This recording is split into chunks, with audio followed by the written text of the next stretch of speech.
Our next guest is the whiz behind the Thankyou water. 10 years ago, Daniel Flynn, along with his now wife and best mate, started a social initiative, one that commits 100% of its profits to help end global poverty. And to date, they've donated $5.8 million to projects in 20 countries. And the world is taking note. In fact, last year, former US President Barack Obama asked to meet with Daniel to hear more about his remarkable story. We live in this world where there's extreme poverty and yet extreme consumerism. And this whole idea of Thankyou is, well, let's launch a social enterprise that sells consumer product but gives 100% of the profit. And we started with water, but now we're into body wash and hand wash and diapers if you ever need them. But we've got everything. And okay. Yeah. Wow. All right. Oh, you've got a smile out of him. And Daniel Flynn joins us live. Good to see you, mate. Hey, good to be here. You were one of 3 entrepreneurs who were selected to sit down and have a chat with the former Pres. What did you learn from him? Honestly, apart from, I mean, it was a nerve-wracking moment, but there was just this such a humbling feeling of meeting someone who's achieved so much, but he's so grounded. I've never seen such an entourage walk with someone, the security, the Secret Service, but he's so grounded and humble, and he just said, he took his time, but he'd say things like, the work that the 3 of you are doing is important, but it's not easy, and keep going. And it's just, I mean, that's encouraging to us and to many others, but a really, really humbling moment.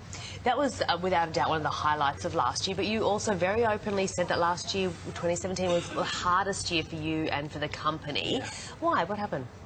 So much. I mean, at Thankyou, we talked about last year, and we kind of themed it better before bigger. It was this realization that we have this ambition to be bigger. You know, when former President Obama asks you, when's this coming to America and other countries, you want to say, like, tomorrow. Yeah. But in my heart, I'm like, I know we're not quite ready, because we're still trying to get our systems and our processes ready. And the business grew in 2017. It doubled. That's cool, but growth is hard, and you can outgrow systems and processes.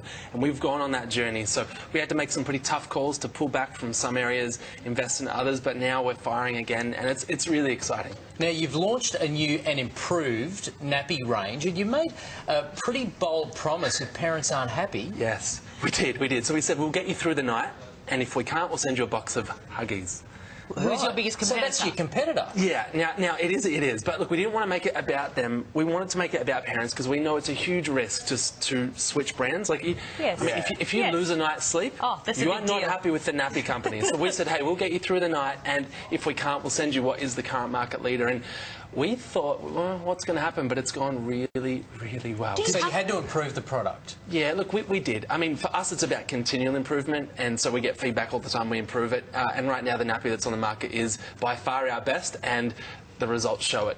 Do you have to be bold like that in business? Do you have to make those kind of big statements to get somewhere? Yeah, I think you do. I think to cut through, I mean, you know, in sheer dollar terms, we're up against competitors in all the categories that we operate in, and they spend millions and millions every year on marketing. Yeah. To even get noticed, you've got to do some pretty bold things. And at Thankyou, we don't want to just do bold things to be annoying. We feel we have an important message, and we need you to hear it. So we have to find ways to cut through.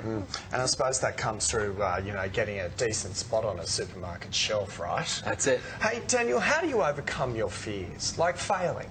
Yeah, that's a personal question, because I think for me, even last year was such a tough moment. There were these highs, like, you know, we opened talking about meeting former President Obama, and then that same day, 2 hours later, I'm on the phone back to Australia, and we're having some really interesting product issues, and I'm thinking, man, like, have I got what it takes? And people would look on going, oh, you got the best job in the world, you must love life. Yeah, but some days I'm like, have I got what it takes? And I think it's about who's in your corner. Have you got people around you to say, hey, come on, you got knocked down, get up and go again, and you've got people to encourage you, and that is a big part of overcoming. And it sounds like you've got a good team. Yeah, you do. Yeah. You've got a little boy, Jed, he's 2. Yes. What do you hope he learns from you? Well, you know,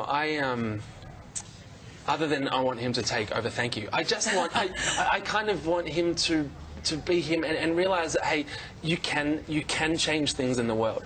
You know, I wish we discovered this earlier than 19, but you can change the world. You can see a problem and you can fund it. We got photos, man. I'm getting distracted.